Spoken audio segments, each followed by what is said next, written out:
IB European history students, here's your week preview. The first thing is to watch this documentary about Sarajevo and the Third Balkan War. For context on it, watch the video that I made for Thursday. It's labeled here as Balkan Nationalism, and you'll see it for the next couple of days on your main screen. What takes place at this point in history has a profound impact on the future.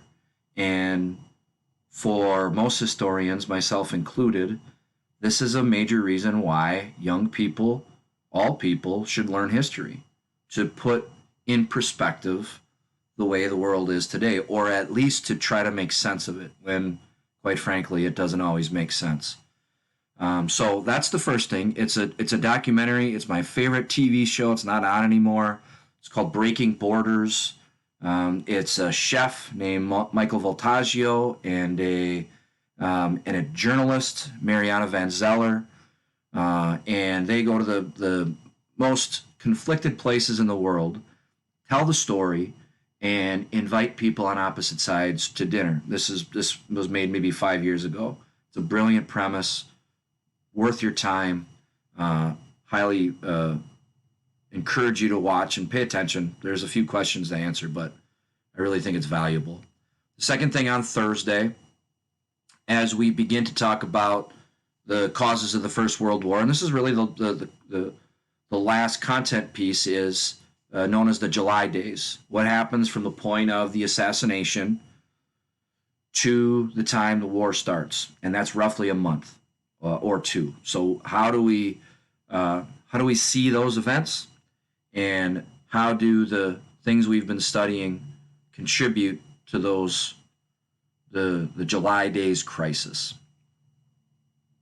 All right, then beginning on Friday, and I'm giving really the rest of the time to do it, is to complete this World War I long-term causes debate activity.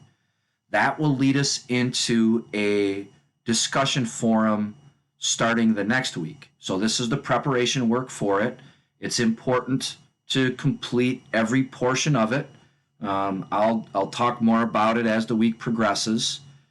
We used to do a formal debate where we would sit down in three groups and formally debate the three underlying causes, or three underlying causes, not there are only three, but three underlying causes of the conflict, which separates responsibility, where following the First World War, Germany is forced to take responsibility for what took place, and underlying causes. We're making that distinction. It's not a debate about whose fault is it. It's about what were the most significant underlying causes of the beginning of the war. So there it is. That's your week.